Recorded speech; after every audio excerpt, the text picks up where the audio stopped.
ഇവിടെയാണ് നമ്മൾ ഇന്നലെ സ്റ്റേ ചെയ്തത്. നല്ല അടിപൊളി സ്ഥലമൊക്കെയാണ്, പക്ഷെ നല്ല തണുപ്പാണ് ഉണ്ടായിരുന്നത്. ഇന്നലെ രാത്രിയൊക്കെ നല്ല കാറ്റുണ്ട്. ആ കാണുന്നതൊക്കെ മഞ്ഞാണ്. സൈഡിൽ കൂടെ പുഴ ഒഴുകുന്നുണ്ട്. ഇന്നലെ മൈനസൊക്കെ വന്നിട്ടുണ്ടാവണം ടെമ്പറേച്ചർ. നല്ല തണുപ്പായിരുന്നു. ഒപ്പം കാറ്റാവുമ്പോൾ അതിൻ്റെയും കൂടി ഒരു തണുപ്പും കൂടി ഉണ്ടാവും. അപ്പോൾ നമ്മളിന്ന് എഴുന്നേറ്റപ്പോൾ ഒരു 10 മണിയൊക്കെ കഴിഞ്ഞിട്ടുണ്ട്.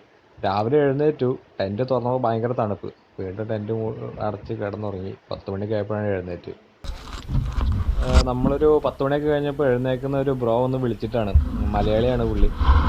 സോളോ റൈഡറാണ്. ചെറിയൊരു പണി കിട്ടിയിട്ട്, ചെറുതല്ല, അത്യാവശ്യം നല്ല പണി കിട്ടിയിട്ട് വന്ന് വിളിച്ചതാണ്. അവൻ റെൻറ്റിനെടുത്ത ബൈക്കിൻ്റെ ക്ലച്ച് പ്ലേറ്റൊക്കെ പോയിട്ട് എന്ത് ചെയ്യണമെന്ന് അറിയാത്തൊരവസ്ഥയിൽ നിൽക്കുകയായിരുന്നു. അപ്പോഴാണ് നമ്മളവിടെ ഉണ്ടെന്നുള്ളത് അവിടുത്തെ കടക്കാർ പറഞ്ഞത്.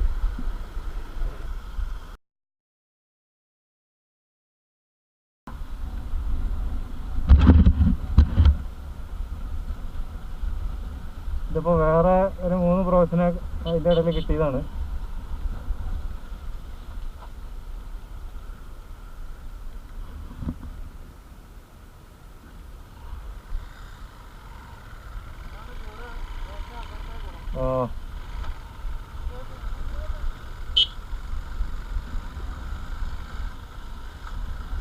ഇപ്പോൾ വേറൊരു 3 മലയാളികൾ കൂടി നമുക്ക് കിട്ടിയിട്ടുണ്ട്. നമ്മളവിടെ നിൽക്കുമ്പോൾ അവിടെ മൂന്ന് ഗ്രൂപ്പ് മലയാളികൾ നമ്മൾ കണ്ടു. അവർ ലേവിൽ നിന്ന് തിരിച്ചു വരികയാണ്. ഇപ്പോൾ ഉള്ളത് ഒരാൾ കാസർഗോഡ് നിന്ന് വന്നാണ്. അവൻ സോളോ ആണ്. പിന്നെ 2 പേര് ബുള്ളറ്റിൽ, അവർ കണ്ണൂരിൽ നിന്നാണ്. അപ്പോൾ അവരവിടെ നിന്ന് കിട്ടി. നമ്മളിപ്പോൾ 2:30 കഴിഞ്ഞു, 2:45 നമ്മൾ ഇന്നത്തെ റൈഡ് സ്റ്റാർട്ട് ചെയ്തപ്പോൾ. നേരത്തെ പറഞ്ഞ മറ്റേ ബ്രോയുടെ വണ്ടി നമ്മൾ ഒരു ലോറിക്കകത്ത് കയറ്റി വിട്ടു. അവൻ നാട്ടിൽ നിന്ന് വണ്ടി ഓടിച്ചോണ്ട് പോകുന്നതാണ്. പോരുന്ന വഴിക്ക് ഗോവയ്ക്കൊക്കെ മുന്നേ അവൻ്റെ ബാക്കിൽ നിന്ന് ലഗേജ് ഉള്ള ബാഗ് അവൻ്റെ താഴെ പോയി. അവൻ അറിഞ്ഞില്ല. കുറേ കഴിഞ്ഞിട്ടാണ് ബാഗ് മിസ്സായ കാര്യം അറിയുന്നത്. ഡോക്യുമെൻസും കാര്യങ്ങളൊക്കെ അതിനകത്തായിരുന്നു. അപ്പോൾ പിന്നെ ഡോക്യുമെൻറ്റ്സ് ഇല്ലാതെ വരാൻ ഉള്ളൊരു മടി കാരണം അവൻ ബൈക്ക് അവിടെ വെച്ചിട്ട് അവിടെ നിന്ന് പിന്നെ ട്രെയിൻ കയറി അവിടെ നിന്ന് മണാലി വന്ന്, മണാലിയിൽ നിന്ന് വണ്ടി റെൻറ്റിനെടുത്തതാണ്. ഹിമാലയനാണ് റെൻറ്റിനെടുത്തത്. ആ റെൻറ്റിനെടുത്ത വണ്ടിയുടെ ക്ലച്ച് പ്ലേറ്റ് പോയിട്ടാണ് ഇപ്പോൾ പണി കിട്ടിയത്. അവൻ സ്ഥലങ്ങളൊക്കെ കണ്ട് കറുത്തങ്ങളൊക്കെ പോയിട്ട് തിരിച്ചു വരുന്ന വഴിയാണ്. അപ്പോൾ ഇത് സംഭവിച്ച എവിടെ വെച്ച് വെച്ചാൽ, നമ്മൾ സ്റ്റേ ചെയ്തതിൻ്റെ കുറച്ചപ്പുറത്ത് ഒരു വാട്ടർ ക്രോസിങ് ഉണ്ടായിരുന്നു. എന്ന് വെച്ച് കഴിഞ്ഞാൽ റോഡൊന്നുമില്ല, നിറച്ച് ഉരുളൻകല്ലും അതിൻ്റെ മുകളിൽ കൂടെ വെള്ളം ഒഴുകുന്നൊരു സ്ഥലമാണ്. അപ്പോൾ അവിടെ കുറച്ച് ബുദ്ധിമുട്ടാണ് വണ്ടി കടത്താനായിട്ട്. അവിടെ വെച്ചിട്ടാണ് അവൻ്റെ ക്ലച്ച് പ്ലേറ്റ് പോയത്. ഗിയർ വീഴുന്നില്ല. അപ്പോൾ വണ്ടി തീരെ ഓടിക്കാൻ പറ്റാത്ത ഒരവസ്ഥയും. അപ്പോൾ വണ്ടി അവനവിടെ ഇട്ടിട്ട് അവിടെ നിന്ന് 1 കിലോമീറ്ററോളം ഉണ്ട്, 1.5 കിലോമീറ്ററോളം ഉണ്ട്. അവൻ ഇങ്ങോട്ട് നടന്നു വന്നു. വേറെ അടുത്തൊന്നും വേറെ കടകളോ കാര്യങ്ങളൊന്നും ഇല്ല. ഇവിടെ കടകളുള്ള കാരണം അവൻ ഇങ്ങോട്ട് നടന്നു വന്നതാണ്.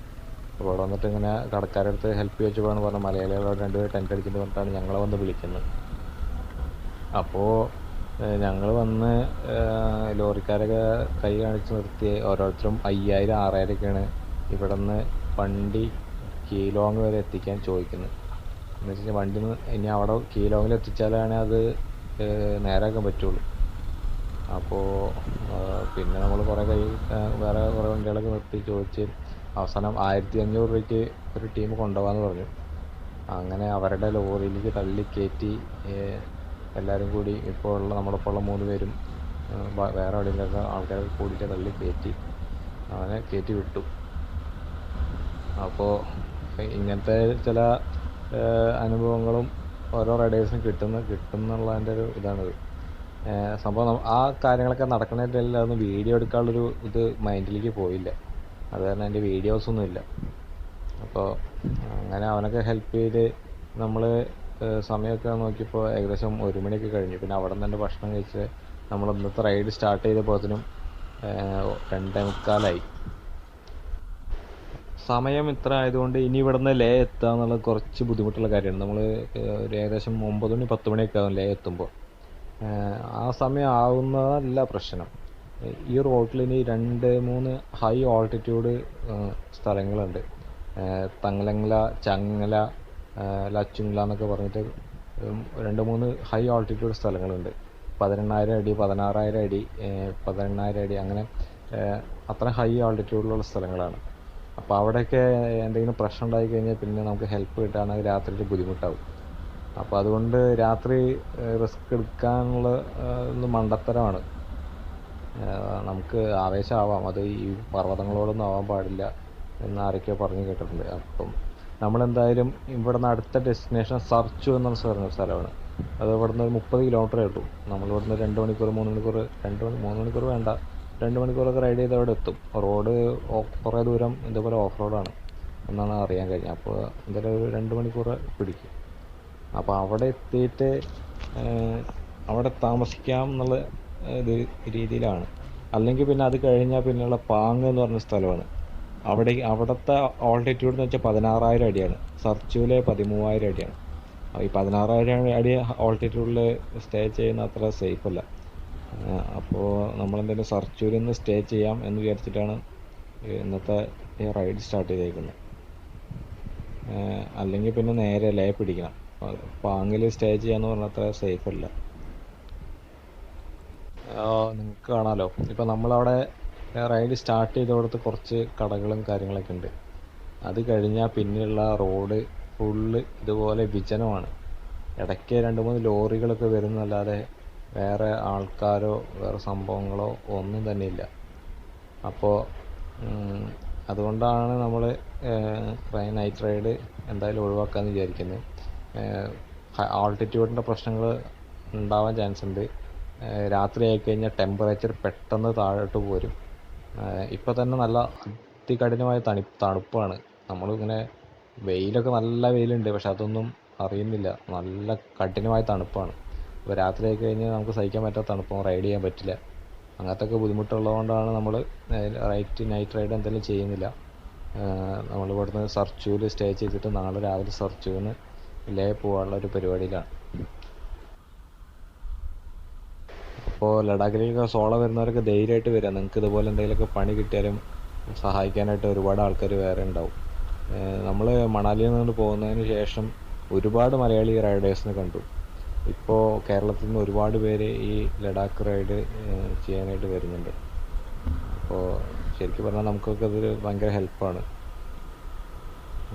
എന്തെങ്കിലും അത്യാവശ്യം വന്നു കഴിഞ്ഞാൽ സഹായിക്കാനായിട്ട് ഭാഷ അറിയുന്ന ഒരു മലയാളി ഉണ്ടാവുക എന്ന് പറയുന്നത് അത് വലിയൊരു കാര്യം തന്നെയാണ്. ഇപ്പോൾ മലയാളികൾ തന്നെ വേണമെന്നൊന്നുമില്ല, ഒരുപാട് റൈഡേഴ്സ് ഉണ്ട്.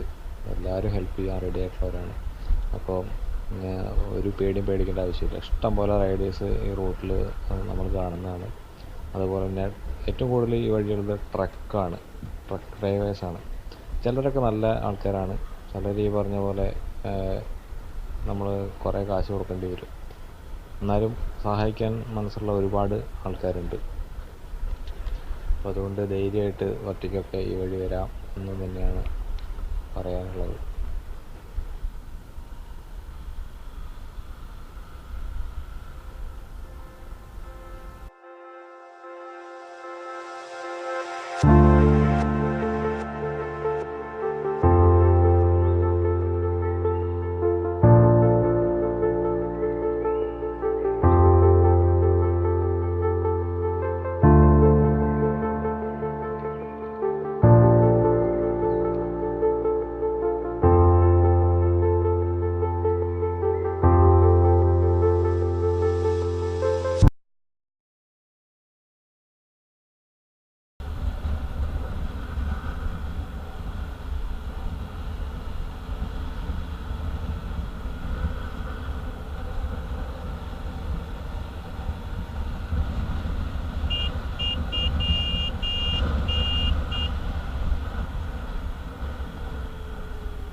ഇതാണോ സർച്ചു?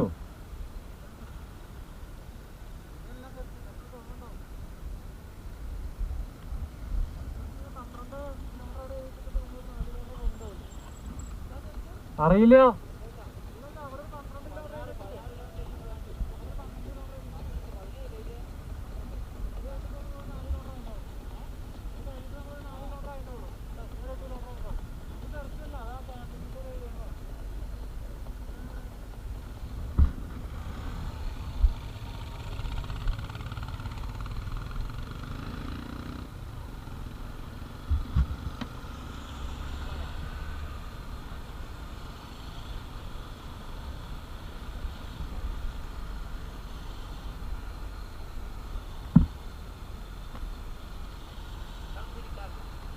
അവരായിരിക്കും. അവരില്ല? അതെ. അപ്പോൾ ഞങ്ങൾ ഏകദേശം ഒരു 5 മണിയോട് കൂടിക്ക് ഞങ്ങൾ സർച്ചു എത്തി. സർച്ചു എന്ന് വെച്ച് കഴിഞ്ഞാൽ ഒരു 13 അടി ഹൈറ്റുള്ള ഒരു സ്ഥലമാണ്. അതുകൊണ്ട് തന്നെ ഹൈ ഓൾട്ടിറ്റ്യൂഡ് ൻ്റെ പ്രശ്നങ്ങൾ, AMSൻ്റെ പ്രശ്നങ്ങളൊക്കെ ചിലർക്ക് അനുഭവപ്പെടാൻ സാധ്യതയുള്ളൊരു സ്ഥലമാണ്. എന്ന് വെച്ചാൽ വേണ്ട രീതിയിലുള്ള പ്രിക്കോഷൻസ് ഒന്നും എടുത്തിട്ടില്ല എന്നുണ്ടെങ്കിൽ അങ്ങനത്തെ പ്രശ്നം ഉണ്ടാവാൻ സാധ്യതയുള്ള സ്ഥലമാണ്. അപ്പോൾ ഞങ്ങൾ മണാലിയിൽ നിന്ന് സ്റ്റാർട്ട് ചെയ്തപ്പോൾ തന്നെ ഡയാമാക്സ് ടാബ്ലറ്റ്സ് ഒക്കെ കഴിച്ചിട്ടാണ് നമ്മൾ മണാലിയെത്തിയ അന്ന് മുതൽ നമ്മൾ കഴിച്ചിരുന്നു. രാവിലെയും വൈകിട്ടും ഓരോ ടാബ്ലറ്റ് വീതം കഴിച്ചിട്ടുണ്ടായിരുന്നു. അതുപോലെ തന്നെ ധാരാളം വെള്ളം കുടിക്കുന്നുണ്ട്, സമയത്തിനുള്ള ഭക്ഷണം കഴിക്കുന്നുണ്ട്. ഇതൊക്കെയാണ് നമ്മൾ മെയിനായിട്ട് ഇതിനെ പ്രിവെൻറ്റ് ചെയ്യാനായിട്ട് ചെയ്യേണ്ട കാര്യങ്ങൾ. നല്ലപോലെ വെള്ളം കുടിക്കുക, നല്ലപോലെ ഭക്ഷണം കഴിക്കുക, അങ്ങനത്തെ കാര്യങ്ങളൊക്കെ നമ്മൾ തീർച്ചയായിട്ടും ശ്രദ്ധിച്ചിരിക്കണം ഈ റൂട്ടിൽ റൈഡ് ചെയ്യുമ്പോൾ. അതുപോലെ തന്നെ ഈ ഡയാമാക്സ് ടാബ്ലറ്റ്സും കഴിച്ചിരിക്കണം. ചിലപ്പോൾ കഴിച്ചില്ലെങ്കിലും ചിലപ്പോൾ നമുക്ക് പ്രശ്നങ്ങളൊന്നും ഉണ്ടാവില്ല. പക്ഷെ എന്നാലും നമ്മളൊരു പ്രിക്കോഷൻ എന്നുള്ളത് ചെയ്തിരിക്കണം. അപ്പോൾ ഞങ്ങൾ 5 മണിയൊക്കെ അപ്പോൾ അവിടെ എത്തി. ഞങ്ങളവിടെ ടെൻ്റ് അടിച്ചു. ഇവർ 2 പേര് അവിടെ റൂം എടുത്തു, 3 പേര് റൂം എടുത്തു. ഞാനും ചേട്ടനും അവിടെ ടെൻ്റ് അടിക്കുകയാണ് ചെയ്തത്. സർച്ചിൽ റൂമിനൊന്നും അധികം റേറ്റ് ഇല്ല. പെർ ഹെഡ് 200 രൂപയ്ക്ക് അവിടെ റൂം കിട്ടും. റൂമെന്ന് വെച്ച് കഴിഞ്ഞാൽ ഷീറ്റ് കൊണ്ടുള്ള ഷെഡുകളാണ്, അതിനകത്ത് ആണ് റൂം. അപ്പോൾ അത്യാവശ്യം വാമായിട്ട് കിടക്കാം എന്ന് തന്നെ ഉള്ളൂ. വലിയ രീതിയിലുള്ള തണുപ്പൊന്നും പ്രതിരോധിക്കുന്നില്ല. അപ്പം ഞങ്ങൾ ടെൻ്റ് അടിച്ച് കിടന്നു. കുക്ക് ചെയ്യാനായിട്ട് ഇവിടെ ചെറിയ കുറ്റിച്ചെടികളുണ്ട്. ഈ മരുഭൂമിയിലുണ്ടായിരുന്ന പോലത്തെ ചെറിയ കുറ്റിച്ചെടികളുണ്ട്. അപ്പോൾ അതിൻ്റെ വേരാണ് നമുക്ക് കത്തിക്കാൻ പറ്റുള്ളൂ. അതിൻ്റെ ചെടിയുടെ കൊമ്പും ചില്ലൊന്നും വലിയ കട്ടിയില്ല. അപ്പോൾ ഉണങ്ങിയ ചെടികളുടെ വേര് പറിച്ചെടുത്തിട്ടാണ് അവിടെ അവർ യൂസ് ചെയ്യുന്നത്. അപ്പോൾ അതുപോലെ തന്നെ ഞങ്ങൾ അവിടെ ഞങ്ങൾക്ക് മുന്നേ പോയ സഞ്ചാരികൾ അവിടെ ഉപേക്ഷിച്ചിട്ട് പോയ ചാക്ക്, അല്ലെങ്കിൽ ചിലപ്പോൾ അവിടുത്തെ കടക്കാർ കൊടുന്നിട്ട ചാക്കൊക്കെ ആയിരിക്കാം. അത്യാവശ്യം നല്ല രീതിയിലുള്ള വേസ്റ്റ് അവിടെ കിടക്കുന്നുണ്ടായിരുന്നു. അപ്പോൾ അതിൽ നിന്ന് ഞങ്ങൾ 2 ചാക്കൊക്കെ പെറുക്കിയെടുത്ത് പോയിട്ട് ഈ വേരുകൾ മുഴുവൻ കളക്ട് ചെയ്ത് കൊണ്ടുവന്ന് ചായയൊക്കെ ഉണ്ടാക്കി, മാഗിയൊക്കെ കുക്ക് ചെയ്ത് രാത്രി ചെറിയ രീതിയിൽ തീയൊക്കെ ഇട്ട് ഒരു 10-11 മണി വരെ വർത്താനമൊക്കെ പറഞ്ഞിരുന്നിട്ടാണ് ഇന്ന് കിടക്കാൻ പോയത്. അപ്പോൾ ഇന്നത്തെ ദിവസം വൈകി സ്റ്റാർട്ട് ചെയ്തെങ്കിലും ഇവിടുന്ന് 2-3 ബ്രദേഴ്സിന് കിട്ടി. അവരായിട്ട് നൈറ്റ് ഇങ്ങനെ ക്യാമ്പ് ചെയ്തിരുന്ന് വർത്താനൊക്കെ പറഞ്ഞ് അടിപൊളിയായിരുന്നു ഇന്നത്തെ യാത്ര. അപ്പോൾ നാളെ ഇനി ലേ എത്തണം. അപ്പോൾ അതിനുവേണ്ടി രാവിലെ തന്നെ നേരത്തെ എഴുന്നേറ്റ് പോകാനുള്ള പരിപാടിയിലാണ്. മെമ്മറി കാർഡ് ഫുള്ളായിട്ട് വിറക് പെറുക്കുന്നതും ചായ ഉണ്ടാക്കുന്നതും വീഡിയോ ഒന്നും ഇന്ന് എടുക്കാൻ പറ്റിയില്ല. അപ്പോൾ അതിന് ക്ഷമ ചോദിക്കുകയാണ്. അപ്പോൾ ഇന്നത്തെ യാത്ര അങ്ങനെ സർച്ചൂൽ അവസാനിപ്പിച്ചു. രാത്രിയിൽ ഒരു 11 മണി വരെയൊക്കെ ഞങ്ങൾ ഇരുന്നുണ്ടാവും. അത്യാവശ്യം നല്ല രീതിയിൽ തണുപ്പുണ്ടായിരുന്നു. പിന്നെ തീയൊക്കെ ഇട്ടിട്ടുള്ളതുകൊണ്ട് നമ്മളങ്ങനെ ഇരുന്ന് വർത്താനൊക്കെ പറഞ്ഞ് സെറ്റായി കിടന്നുറങ്ങി. പിന്നെ നാളെ ലേയിലേക്ക് തുടർന്നുള്ള യാത്ര. ഈ നാളത്തെ പ്രത്യേകത എന്ന് വെച്ച് കഴിഞ്ഞാൽ ഈ വഴിയിൽ നേരത്തെ പറഞ്ഞ പോലെ 3 ഹൈ ആൾട്ടിറ്റ്യൂഡ് പാസുകളുണ്ട്. അപ്പോൾ അവിടെയൊക്കെ മഞ്ഞ് കിട്ടാൻ സാധ്യതയുണ്ട്. അറിയില്ല. നമ്മുടെ യാത്രയിൽ ഇതുവരെ നമ്മൾ മഞ്ഞ് കിട്ടിയിട്ടില്ല, മഞ്ഞ് കണ്ടിട്ടില്ല. അകലെ മലകളുടെ മുകളിൽ മഞ്ഞ് കണ്ടു എന്നല്ലാതെ നമുക്ക് മഞ്ഞ് തൊടാൻ പറ്റിയിട്ടില്ല. അപ്പോൾ നാളെ അതിന് ഒരു അവസരം ഉണ്ടാവും എന്നുള്ള പ്രതീക്ഷയിലാണ്. അപ്പോൾ നാളെ വീണ്ടും കാണാം. ഇന്നത്തെ വീഡിയോ ഇഷ്ടപ്പെട്ടെങ്കിൽ സബ്സ്ക്രൈബ് ചെയ്യുക, ലൈക്ക് ചെയ്യുക, ഫ്രണ്ട്സിനൊക്കെ ഷെയർ ചെയ്യുക. അതുപോലെ നിങ്ങളുടെ വിലയേറിയ നിർദ്ദേശങ്ങളും അഭിപ്രായങ്ങളൊക്കെ കമൻറ്റ് ബോക്സിൽ അറിയിക്കുക.